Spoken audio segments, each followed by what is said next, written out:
Olha como é que Deus trata com todo mundo na Bíblia que tem riqueza, poder, prestígio.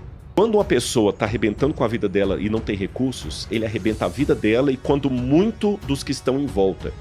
Se você pegar na igreja hoje, de uma maneira geral, Igreja Batista da Lagoinha, Adventista do Sétimo Dia, Igreja Presbiteriana, a própria Igreja Católica, eu vou falar com você que é um percentual de 80%, ou dependendo da igreja, 90% são pessoas das classes D e C e 10% são na classe A e B. Você tem os dois extremos. Isso pra mim é um mistério. Foi uma das coisas que me fez crer. Porque, peraí, se eu pegar esse livro, se ele desse muito bem com os ricos, eu falar, beleza, é normal. É igual o programa de vocês, tem um nicho que atinge. Sim. Mas quando você pega o mesmo livro com pessoas que estão em âmbitos completamente diferentes... Isso é bem interessante mesmo. Pra mim... É incrível.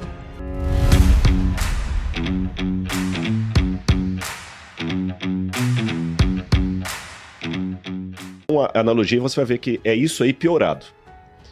Imagine que... Olha como é que Deus trata com todo mundo na Bíblia que tem riqueza, poder, prestígio.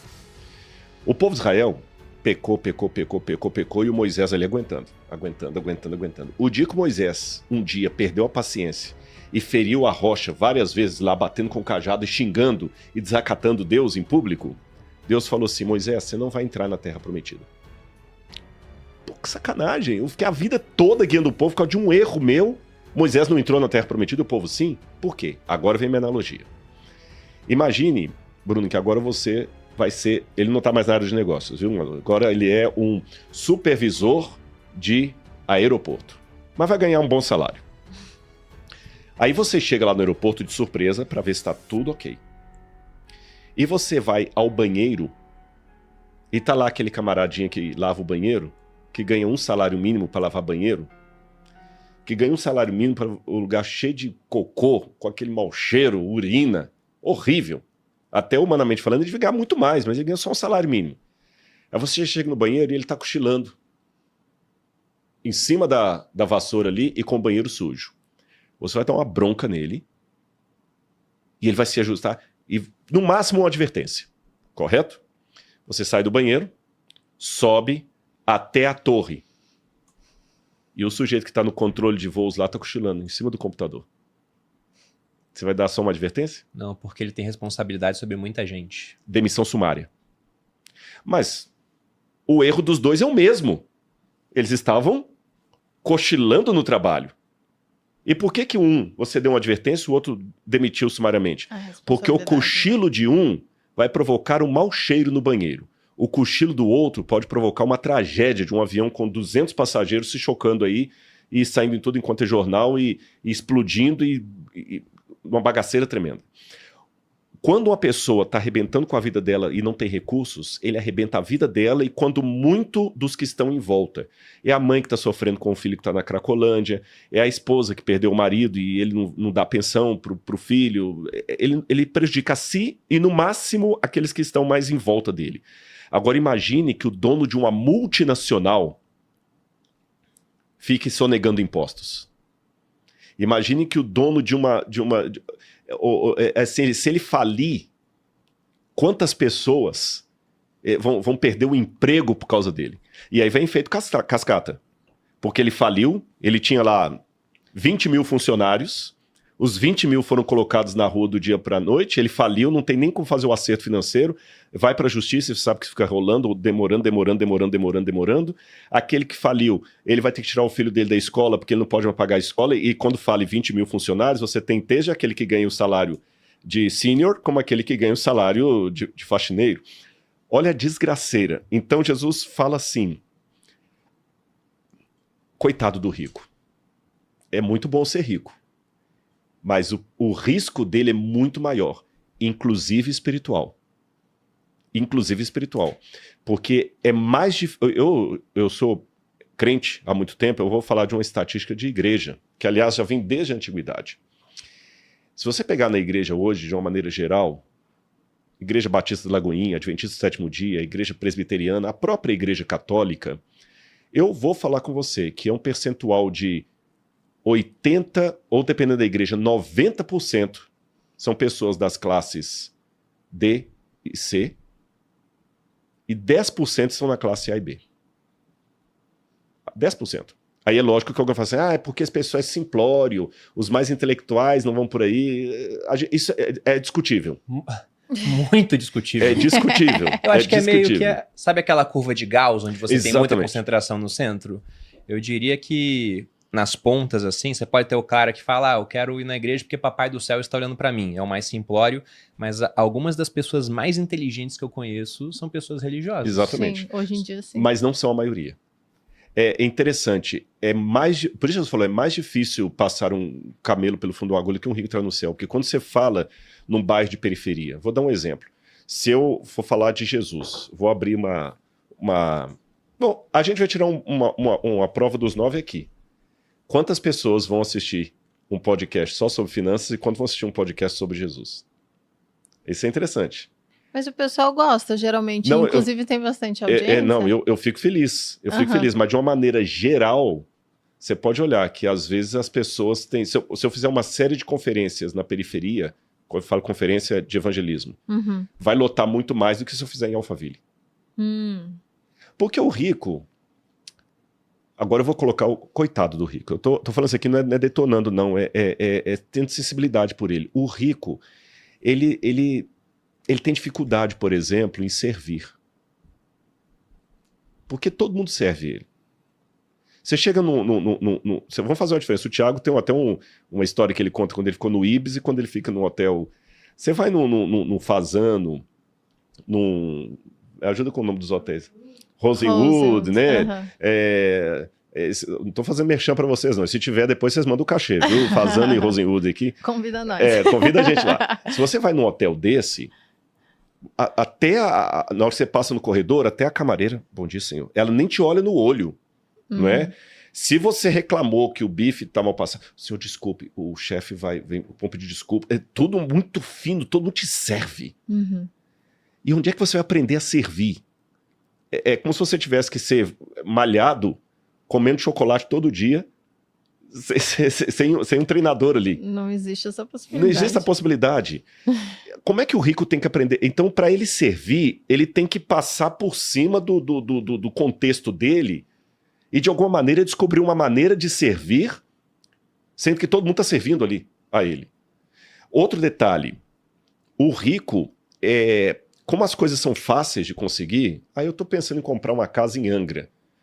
E já vem o que vai me oferecer a casa. Não, senhor, como é que o senhor quer a casa? Tudo direitinho. É tudo tão fácil. O rico tem dificuldade de ter pessoas sinceras. Ah, ficou lindo. Nossa, esse sapato ficou maravilhoso para você. Será que ficou mesmo? Ou porque ela sabe que você vai comprar aquele sapato maravilhoso? Não, isso é plenamente verdade. Porque, por exemplo, eu discuto muito de negócios com a Malu, porque eu sei que ela pode ser absurdamente sincera comigo num nível que outras pessoas aqui na empresa talvez não consigam mais ser. Exatamente. Porque eles têm medo de que, cara, se eu for tão sincero com o Bruno quanto eu quero ser, ele pode achar que eu não gosto dele, que eu achei a ideia dele ruim, e como ele tem poder aqui na empresa, pode ser que ele ferre meu bônus. Exatamente. Não que isso vá acontecer, tá? Mas talvez seja o pensamento da pessoa. Então, desses exemplos que eu estou dando aqui, eu falo, não é demagógica a minha frase, por favor, entenda que eu estou sendo sincero. Coitado do rico. É muita barreira emocional e social que ele tem que quebrar para se tornar um servo de Deus, que é o primeiro requisito para entrar no reino. Tem um ponto interessante que eu queria saber a sua opinião sobre isso, né? Tem uma pergunta primeiro, mas eu vou... Aliás, a pergunta eu faço depois. Que, por exemplo, o Thiago, ele se converteu há não muito tempo.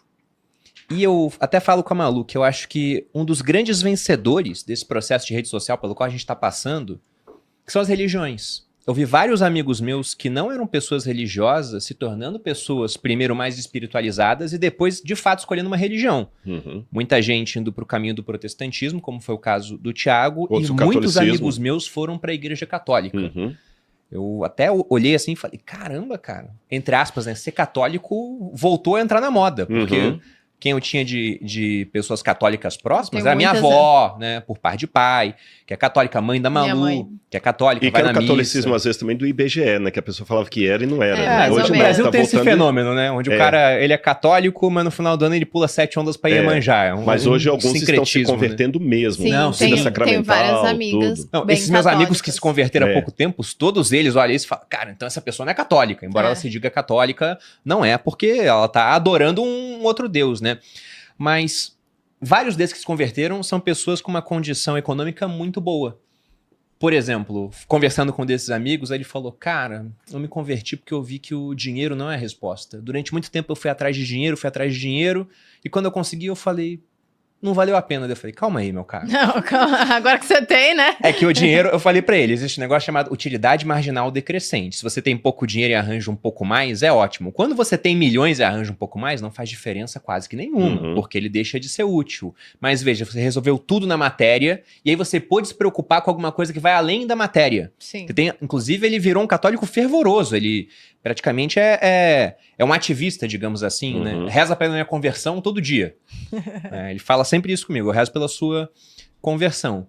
Então, você não acha que nesse estágio onde o pessoal já garantiu a segurança econômica, talvez seja mais fácil o cara ir pro caminho da religião? É, na verdade, o oposto? Você acha que o cara que não conseguiu ainda, como ele tem que ter uma tipo de tábua de salvação, ele acaba procurando Deus mais cedo? Esse é o paradoxo da fé.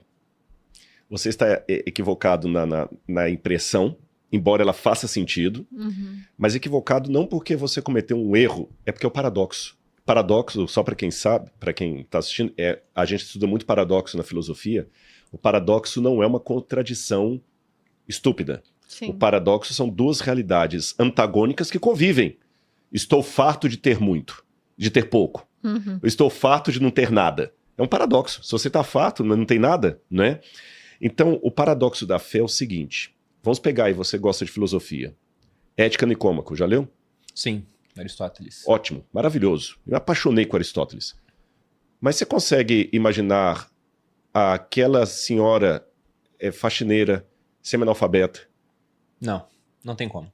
Não tem A como. pessoa lê aquilo e entende. Ela não vai entender. Não vai entender. Interessante. Agora vamos pegar a Bíblia. Aquela senhora consegue ler a Bíblia e entender. Que, aliás, eu conheço pessoas semi-analfabetas que têm um conhecimento de Bíblia maravilhoso. Sabe tudo.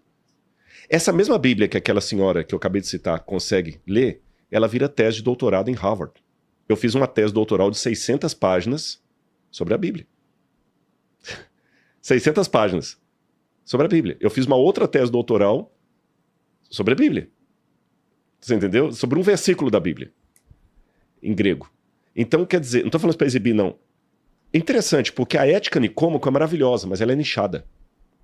A Bíblia, ela consegue mexer com o coração daquela senhorinha e daquele cara genial. O apelo da fé, ele não é nichado. Ele consegue pegar aquela pessoa pobre e aquele rico. Ela consegue pegar o provinciano e o intelectual como você. Tanto é que você tem os dois extremos. Isso, para mim, é um mistério. Foi uma das coisas que me fez crer.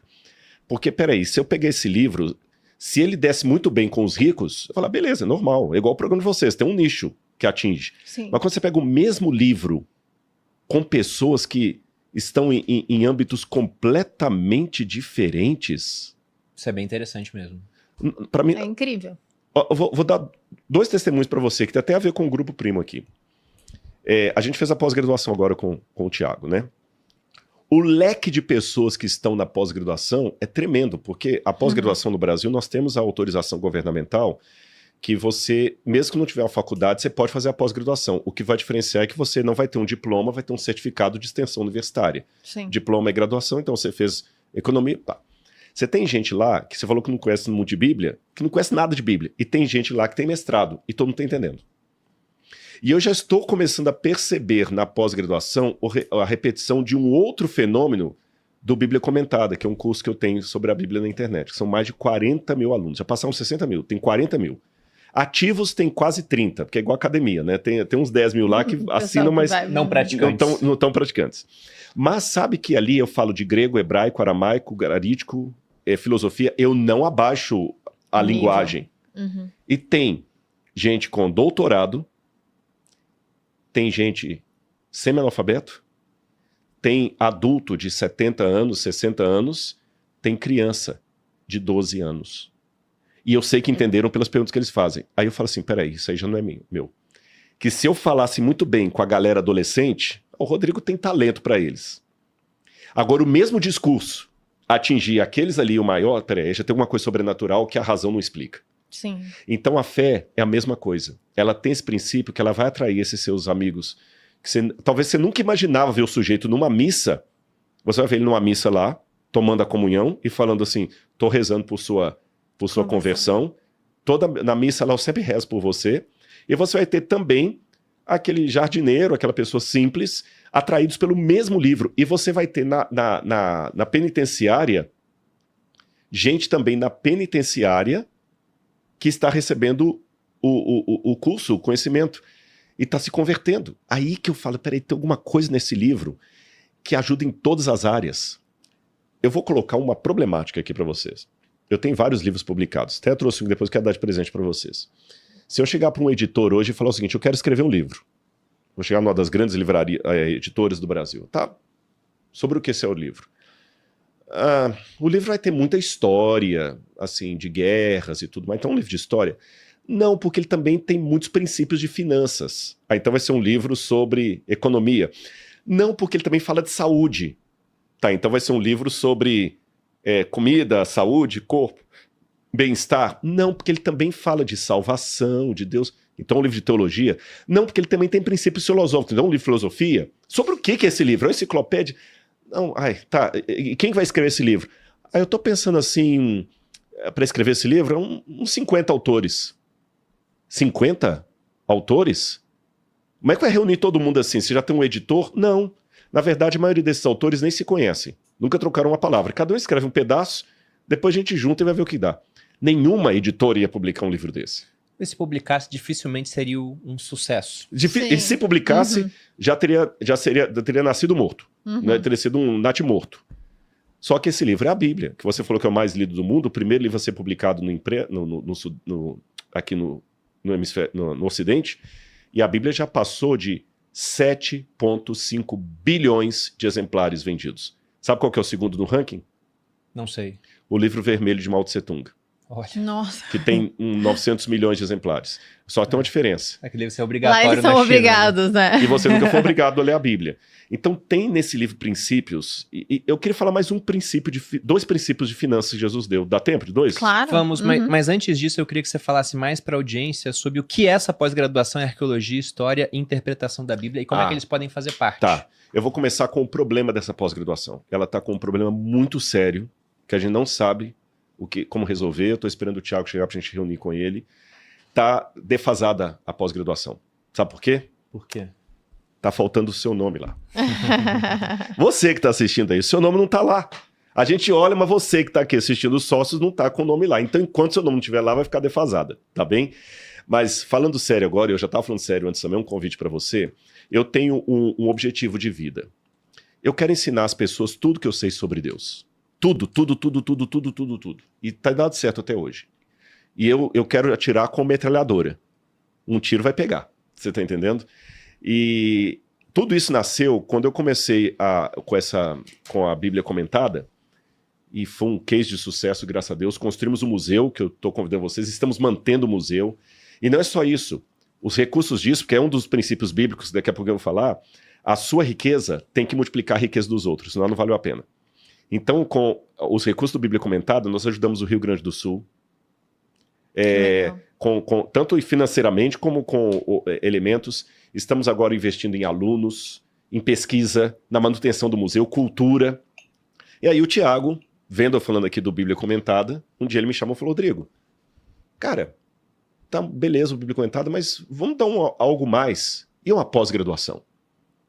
E aqui nasceu a ideia depois de um podcast aqui no Primo.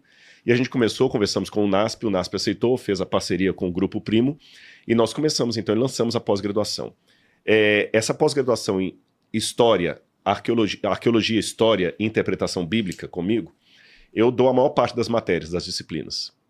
E eu chamei também alguns colegas, todos com doutorado, especializados na área, para lecionar algumas disciplinas também. Quais são as disciplinas? Introdução geral à Bíblia. Por exemplo, igual você falou, eu não conheço nada de Bíblia. Então, de onde veio o nome Bíblia? Como é que os livros foram juntados ali? Tá certo? Quantos livros a Bíblia tem? Dá para, nessa aula, aprender o resumo da história bíblica numa aula? Uma aula do resumo de toda a história bíblica. Depois temos interpretação bíblica. Como interpretar corretamente a Bíblia? Você colocou aí, né? Um colega fala que Jesus quis dizer isso, outro fala... Quais são as regras hermenêuticas? Esses exemplos que eu dei para vocês aqui, olha, na época de Jesus, a hipérbole era usada assim, sabe? Então era esse o contexto, aquelas passagens difíceis.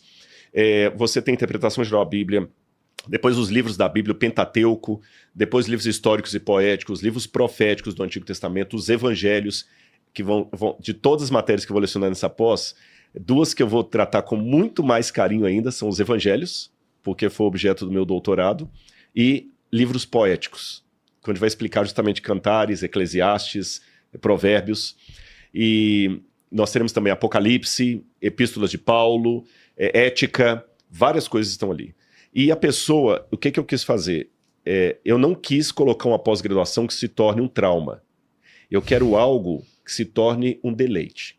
Então essa pós-graduação aqui não é para formar teólogos, é para dar conhecimento de teologia a quem está bem. Por exemplo, vocês estão bem na área de vocês estão com as finanças de vocês, estão fazendo aqui, os sócios estão felizes, mas você quer conhecer mais da Bíblia. Você não quer virar padre, você não quer virar pastor, nem bispo. Quer mas ter conhecimento. Você quer conhecer, até para discordar. Peraí, eu falo que eu não concordo com esse livro, mas eu nunca estudei a fundo esse livro, eu quero conhecer. Só que o problema, Rodrigo, é que eu não tenho tempo. Então, veja bem, essa pós-graduação foi customizada para você que não tem tempo. Porque você pode fazer essa pós-graduação em 6 meses ou pode fazer em 2 anos. No seu ritmo. No seu ritmo. Tem os grupos lá do Telegram, que as pessoas participam. Nós colocamos monitores ali para ajudar o pessoal nos grupos a tirar dúvidas. Tem e-book. A aula, o pessoal vai assistir a aula. Tem aula ao vivo comigo, a cada 15 dias, comigo ou com o professor da matéria, que a pessoa vai participar. Tem aula ao vivo, tem o e-book, tem o PowerPoint. Os exercícios são muito simples. Tem o diploma no final ou o certificado. E, aqui eu não sei se eu já coloco essa bomba. É uma bomba boa, viu? No grupo do Telegram, acho que o pessoal vai ficar chateado porque eu vou chamar mais gente, mas vamos lá. No grupo do Telegram, a gente está com um movimento ali e tem algumas regras de participação. É bem assim, matemático, não é subjetivo não. E quem participar melhor de acordo com aquelas regras, vai comigo para Israel com tudo pago. Caramba! Exceto o refrigerante e as lembrancinhas que você vai trazer. Você só não vai pagar o refrigerante e que você beber, a água e as lembrancinhas. O resto, tudo. Vou mostrar para você Israel. Pode ser você. Agora o pessoal que já está... agora você trouxe mais gente, mais gente. Calma, a gente sabe o que está fazendo. E também visitas ao museu. Ou seja, é um negócio que você vai ficar muito, muito bem satisfeito. E, assim, o Tiago, que é o autor dessa proposta, e eles não iam fazer isso no Grupo Primo se fosse uma coisa ridícula, né? Já estamos com muitos alunos, mas ainda há espaço para você, tá certo?